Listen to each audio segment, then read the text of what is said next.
വീടെന്ന വലിയ സ്വപ്നം പൂർത്തിയാക്കാതെയാണ് പാമ്പാടി സ്വദേശി സ്റ്റെഫിൻ യാത്രയായത്. വർഷങ്ങളോളം വാടക വീട്ടിൽ കഴിഞ്ഞ കുടുംബത്തിന് വേണ്ടി നിർമ്മിച്ച വീടിന്റെ പണി അവസാന ഘട്ടത്തിലായിരുന്നു. അടുത്ത മാസം ഗൃഹപ്രവേശനത്തിനും വിവാഹത്തിനുമായി നാട്ടിലേക്ക് വരാനിരിക്കെയാണ് മരണം സ്റ്റെഫിനെ തേടിയെത്തിയത്.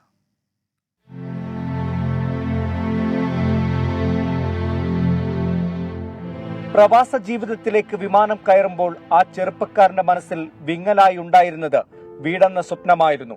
ജോലിയിൽ കാലുറപ്പിച്ചപ്പോൾ തന്നെ ആ സ്വപ്നം യാഥാർത്ഥ്യമാക്കാൻ അവൻ തീരുമാനിച്ചു. അങ്ങനെ തുടങ്ങിയ ആ സ്വപ്ന ഭവനത്തിന്റെ നിർമ്മാണം അവസാന ഘട്ടത്തിൽ എത്തി നിൽക്കുമ്പോഴാണ് വിയോഗമുണ്ടാകുന്നത്. വീട് പണി ഇപ്പം അവനെ ഓഗസ്റ്റ് വരാനായിട്ടിരിക്കുന്നു. ഓഗസ്റ്റ് കയറി താമസം ഫിക്സ് ചെയ്തിരിക്കുകയാണ്. പോരാനായിട്ട് അവർ ടിക്കറ്റൊക്കെ ബുക്ക് ചെയ്ത് പോരാനായിട്ടിരിക്കുകയാണ്. വീട് പണി ഇപ്പോൾ അതിൻ്റെ പെയിന്റിങ് നടന്നുകൊണ്ടിരിക്കുക, അവസാന ഘട്ടത്തിലാണ്. ഇതിൻ്റെ ഇടയ്ക്ക് കല്യാണാലോചന ഉണ്ടാകുന്ന ഒരു നല്ല കേസ് വന്നാൽ നടത്തണമെന്നുള്ള രീതിയിൽ കയറി താമസം. എൻ്റെ കൂടെ ആയിട്ട് ഇപ്പം 13 വർഷമായി. നല്ല പിള്ളേരായിരുന്നു, ഒരു കുഴപ്പമില്ല. ഇനി പഠിക്കാനാണേലും ഭയങ്കര ബ്രൈറ്റായിരുന്നു. അവിടെ മറ്റേ സോഷ്യൽ ആക്ടിവിറ്റിയിലൊക്കെ ഭയങ്കര ബ്രൈറ്റായിരുന്നു.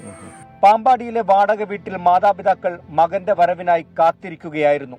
അടുത്ത മാസം മകൻ എത്തുമ്പോൾ പുതിയ വീട്ടിലേക്ക് കയറി താമസിക്കാമെന്നാണ് കരുതിയിരുന്നത്.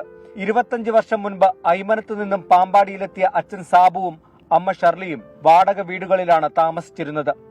ലഭിക്കുന്ന വരുമാനം കൊണ്ട് 3 ആൺമക്കളെയും പഠിപ്പിച്ചു. സ്റ്റെഫിന്റെ പാത പിന്തുടർന്ന് 2 സഹോദരന്മാരും വിദേശത്ത് ജോലി നേടി. പുതിയ വീട്ടിൽ എല്ലാവരും ഒന്നിച്ച് ഒരു ദിവസം ജീവിക്കണം. മൂത്ത മകൻ സ്റ്റെഫിന്റെ വിവാഹം, അതെല്ലാമാണ് വിധി തട്ടിയെടുത്തത്. ഈ വീട്ടിലേക്ക് സ്റ്റെഫിൻ ഇനി എത്തില്ല. വീടെന്ന സ്വപ്നം യാഥാർത്ഥ്യമാകുമ്പോൾ അവിടെ അവന്റെ ഓർമ്മകൾ എന്നും മായാതെ നിൽക്കും. കോട്ടയത്ത് നിന്ന് പ്രശാന്തിനൊപ്പം ടോബി ജോൺസൺ, 24.